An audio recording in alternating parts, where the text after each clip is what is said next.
Hey guys, I'm Becky from Book Bite Reviews and welcome to another reading vlog.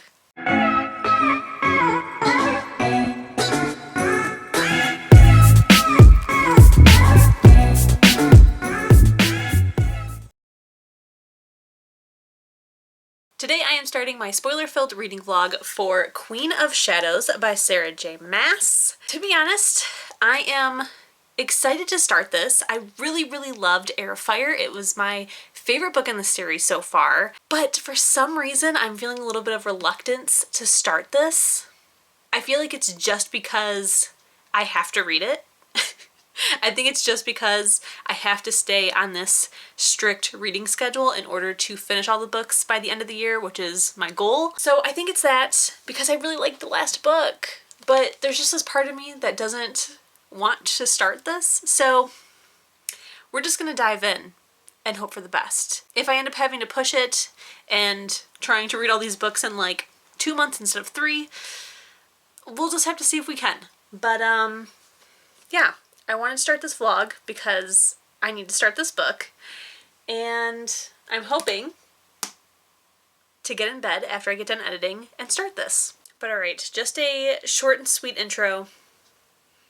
I'm going to start this book tonight. I will check in tomorrow to let you know how far I get and how I'm feeling, and we'll just see. We'll just see. Hello. It is Tuesday morning. You can see Pepe's grizzly bear behind me. He likes snuggling up with him, and he currently has a cat cold, which he is spread to me. I believe he got it from Ebony, so we're just a household of sniffly people. But I wanted to come on here because last night I stayed up way too late editing. I was having so many complications, so I didn't end up starting Queen of Shadows, but I had a couple minutes before work right now to sit down and read the first chapter. You guys.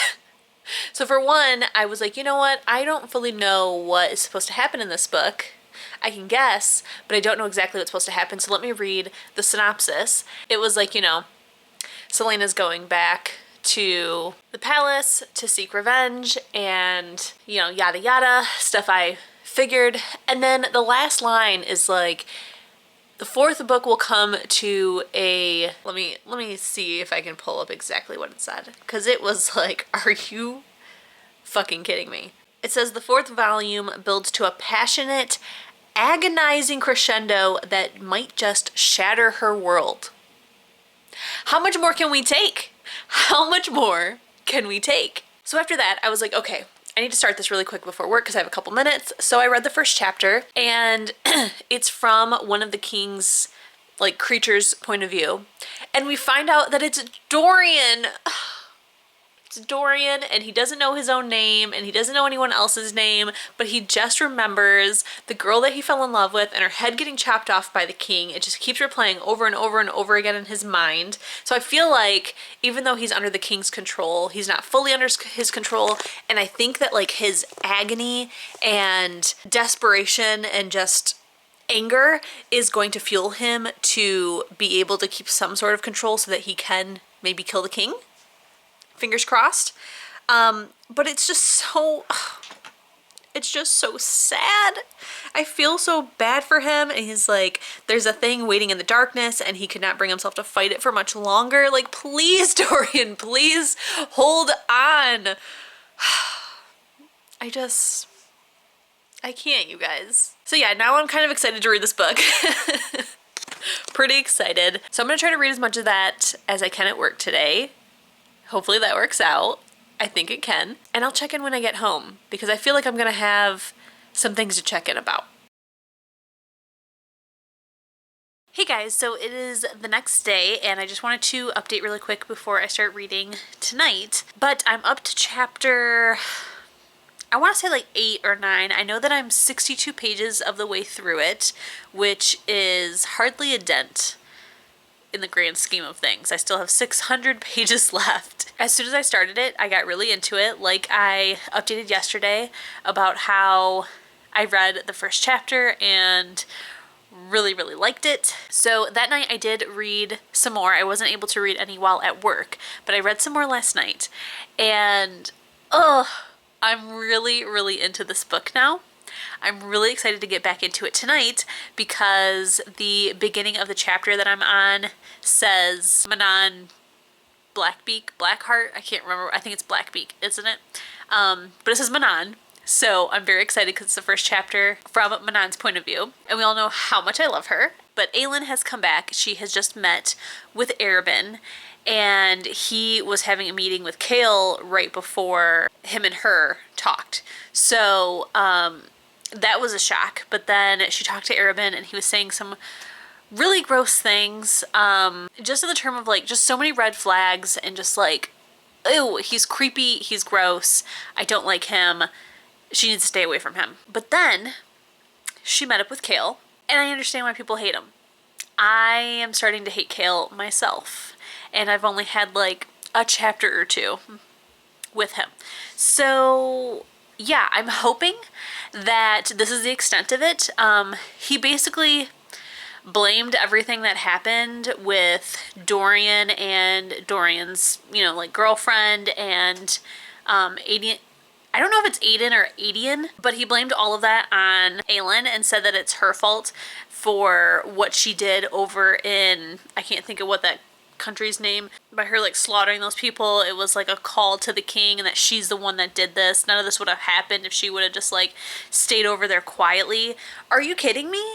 Are you freaking kidding me? And then he was saying how she's selfish and only thinks of herself and her kingdom, which, isn't that all you're doing, Chaol? Is caring about yourself and your kingdom? You're the one that literally ran away, fleed the castle, and left Dorian. Like, that's pretty fucked up. So yeah, the things he's saying, I understand why people hate him now. I'm hoping that this is the extent of it.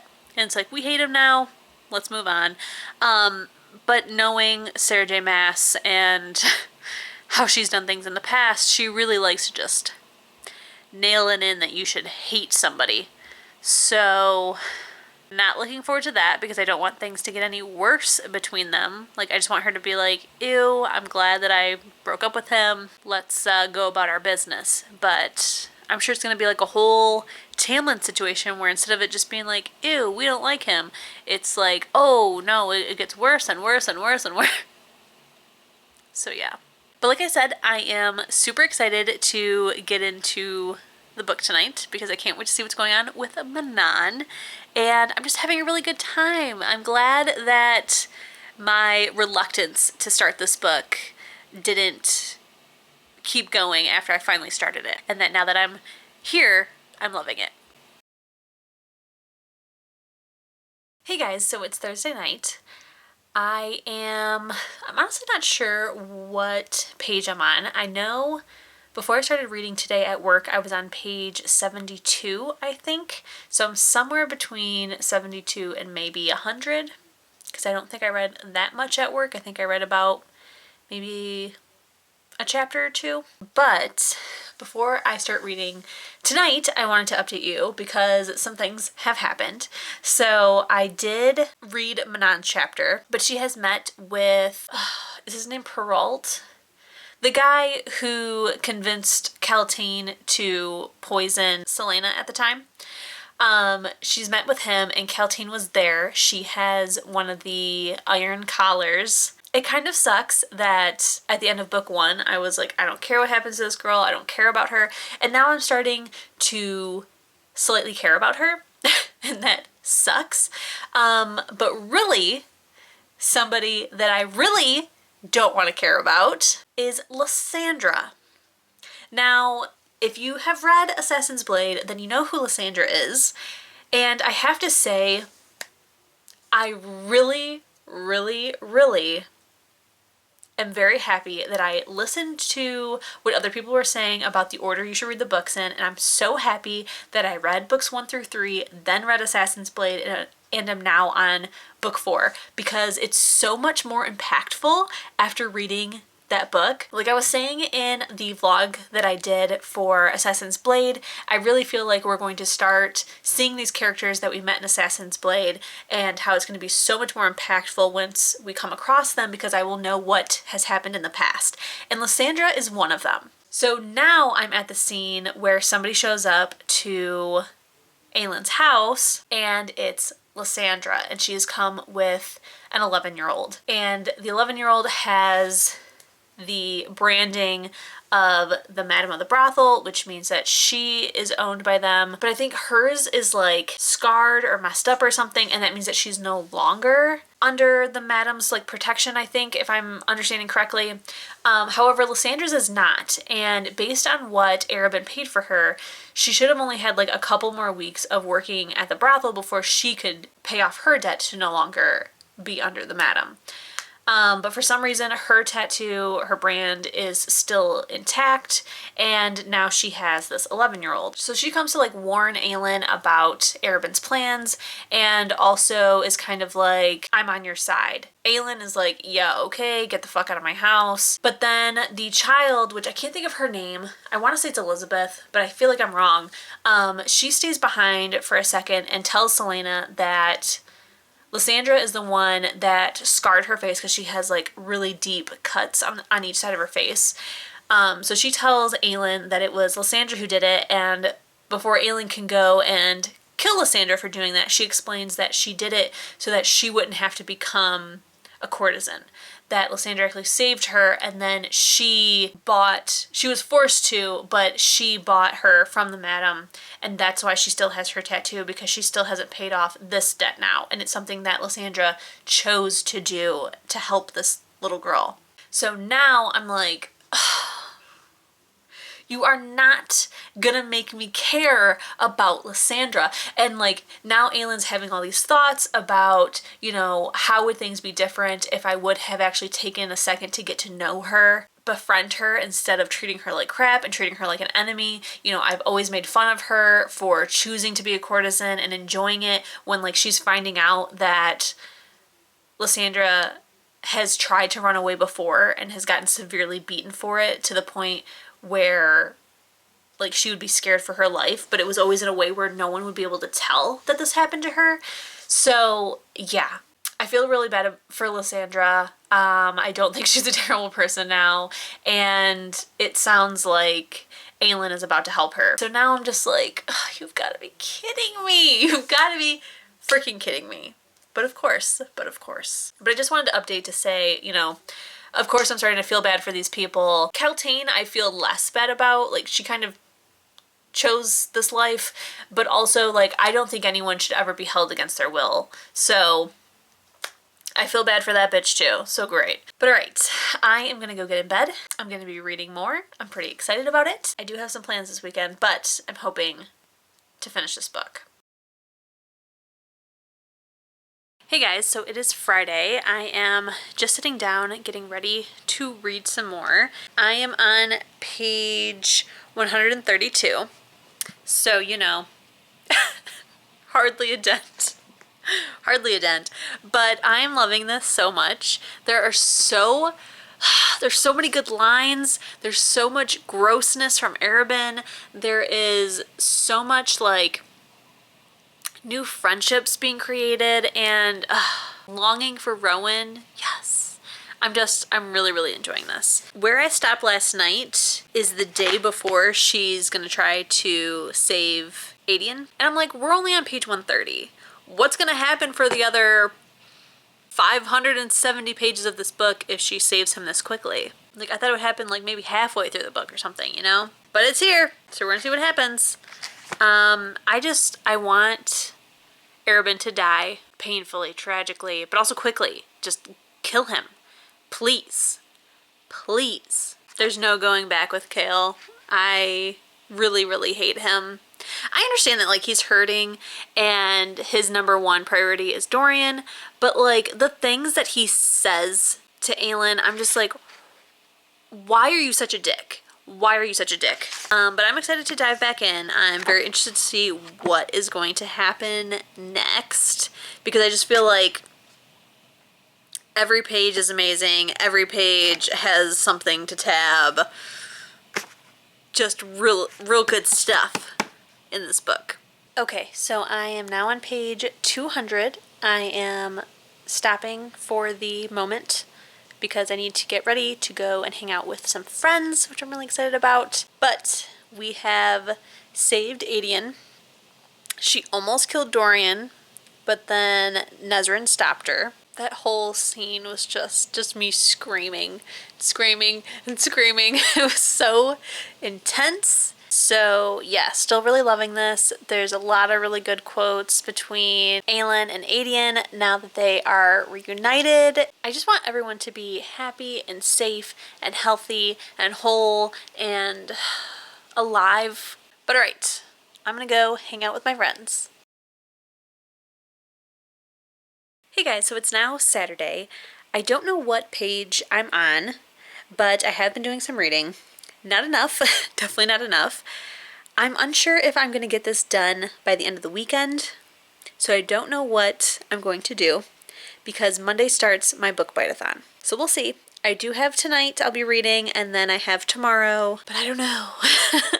So, yeah. Adian is talking about how he wants to give the blood oath to Aelin and how historically there's only been one person that gives the blood oath to the ruler of Terrasen, and how he's going to be the one and he's going to make sure that it's clear to Rowan that he's going to be the one to give the blood oath. Because he doesn't know that Rowan already has. So that's going to be interesting to find out. And now Aelin has just been informed of this and hasn't told him yet. So I'm really excited to see how that's going to play out. Yeah, I'm just excited. I wanted to update you guys really quickly because it is Saturday night and because Adian doesn't know about the blood oath. But alright, I'm going to go do some more reading. Hey guys, so it is Sunday night now. It is about 10 o'clock. And I'm now up to page 300. Rowan has shown up. I screamed when it happened on the page. I screamed. Adian has found out that he is not getting the blood oath, or at least he won't be the only one. She has offered to, like, have their own traditions and do things new, and that she's willing to take more than one blood oath. But we'll have to see how that pans out. I don't think that there is a whole lot that has happened that I have something to say about, but I'm just really, really enjoying this. And the book bite-a-thon starts in 2 hours. I think I should just put this book on pause and then pick it right back up as soon as the book bite-a-thon is over. I'm hoping to be able to read a little bit more. I'm currently editing a video, so I'm hoping that I can get this edited quickly and then can read and do one more update before I go on a small hiatus. So we will see what the next clip has in store for you. Hey guys, future editing Becky here. I did accidentally delete a clip or two. So I did end up reading a little bit more of this book before the book bite-a-thon started. Not a whole lot, like maybe a chapter's worth. And then I decided to pause reading the book until after the book bite-a-thon. I also deleted the clip once the book bite-a-thon ended of me saying, "Hi, hello, it is now November 1st. I'm going to pick this book back up and I will update you tomorrow on what I have read tonight." So that's where we are. Let's jump back in. Hi. I couldn't wait until tomorrow morning to update you.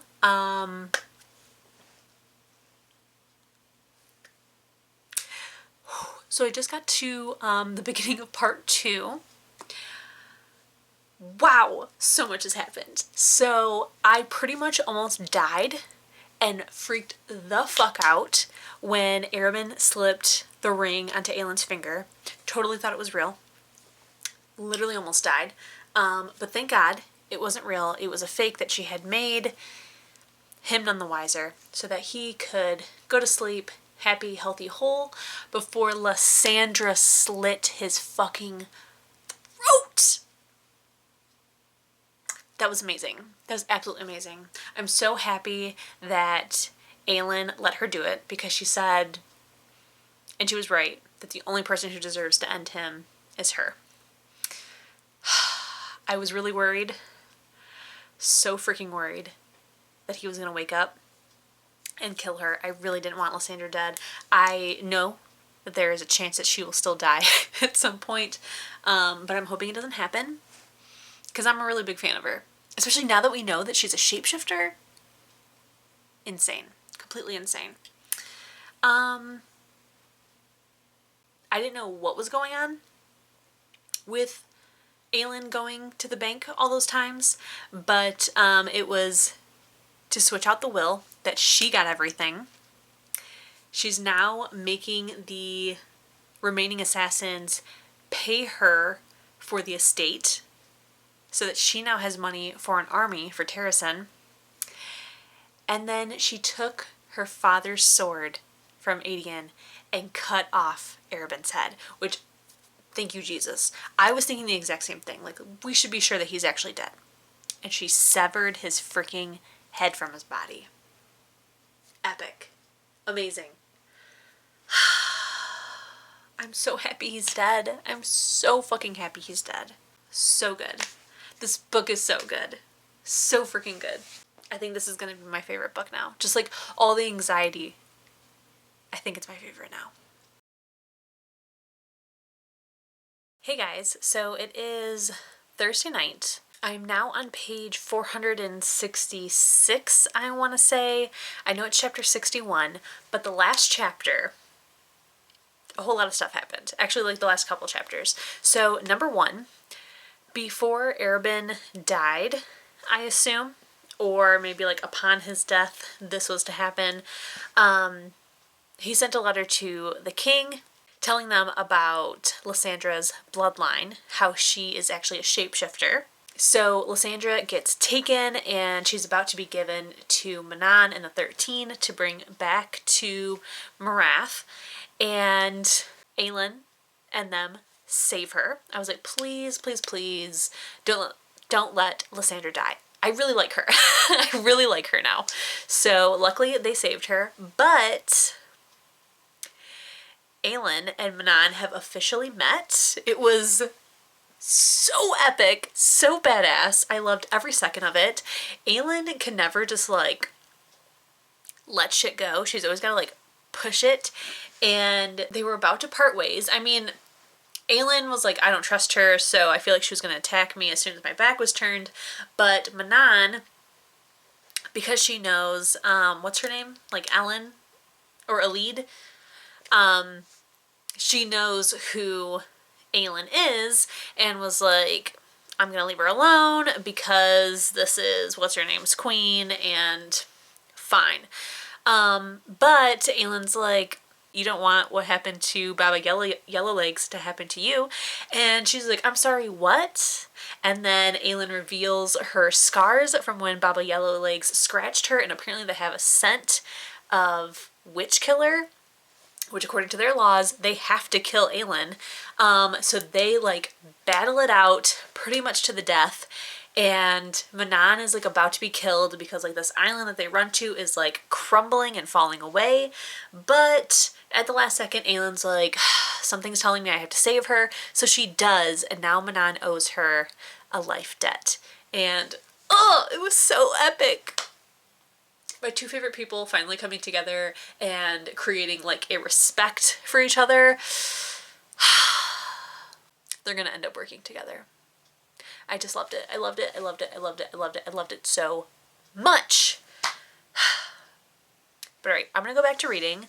I know that I said book 3 is my favorite, but I feel like this book is going to be my new favorite. That's what I'm feeling. I loved book 3, but like this is just amazing. This is giving me like everything. So I think this is going to be my new favorite. Is it like each book that I read just going to become more and more my favorite? I don't know. But I'm loving it. I love it so much.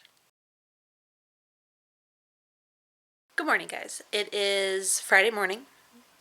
I have slept in, but last night I slept with the window open.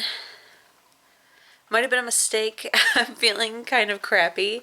And I've already been feeling kind of crappy all week because of going out on Halloween to take my little cousin trick-or-treating.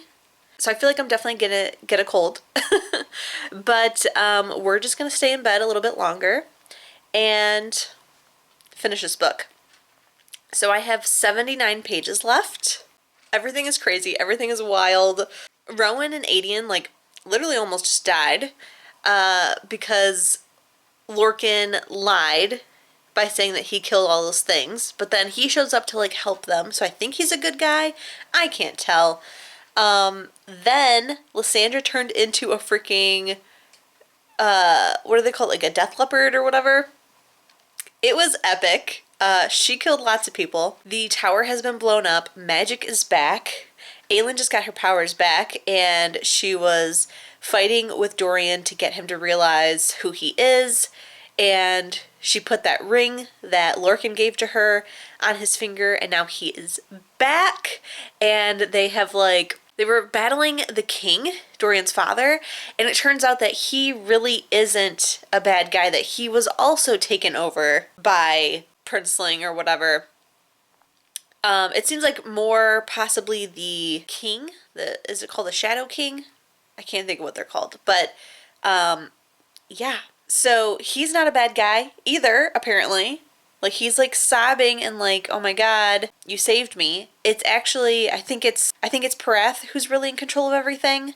The one that has Keltane. And Manon told her, she wrote in Valgblood, your friend is still inside or whatever, so that they knew not to kill Dorian. Ugh. So epic. I love this book so much.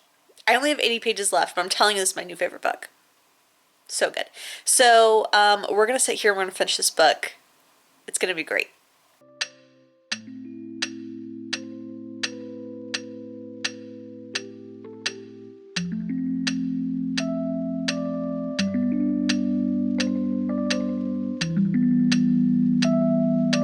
I just realized Parath is a place. It's Duke Parrington. He has all the power. He's the one. He's the puppet master.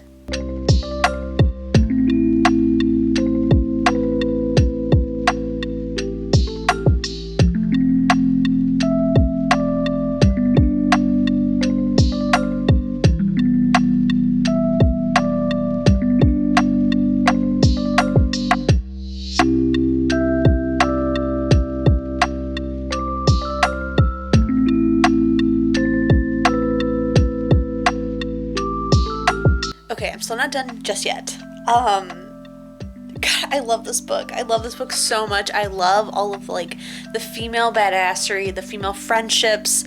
It's amazing. So, Keltane, I now care about her too. I kind of figured that after we saw her again in the dungeons.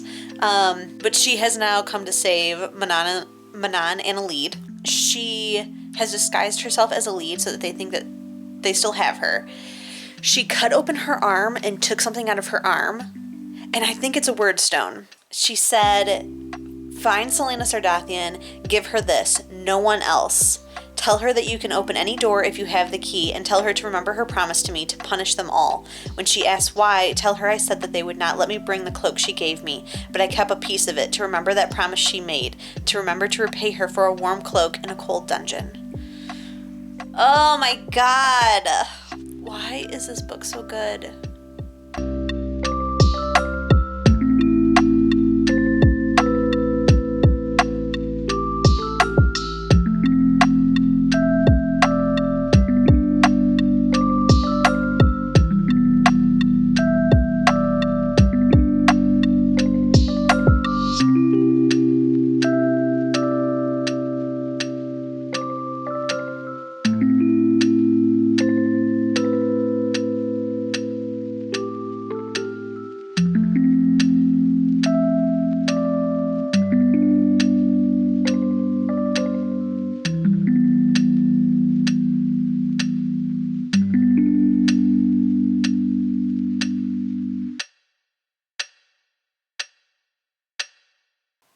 I just finished it.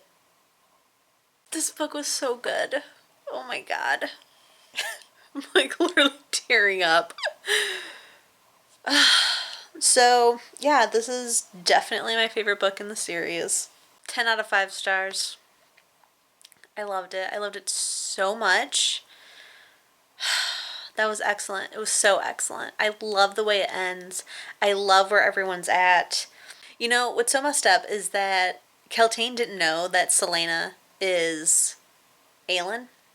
So she told Alid to go find Selena Sardathian. And no one knows who that is now. So hopefully she's able to figure it out. I mean, she is on her way to Terrasen, so hopefully. I feel so happy and full, and like this is what we needed. I know that there's still a war and a battle to be fought, but everything just feels so right now, and everything with Aelin and Rowan is progressing. All they've done is kissed. It's killing me, but I love it. I love everything about this book. But alright, I will sit up to close out this vlog. I think that is it. I will be starting the next vlog very soon. I will be reading Empire of Storms and Tower of Dawn? Yeah, Tower of Dawn at the exact same time. I have it all mapped out. I'm ready to go. I have my ebook copies from the library, and I'm ready. I'm so ready. Thank you guys so much for watching this video. Please don't forget, if you enjoyed it, to give it a thumbs up. Keep reading, stay safe, and I'll see you in my next one. Bye!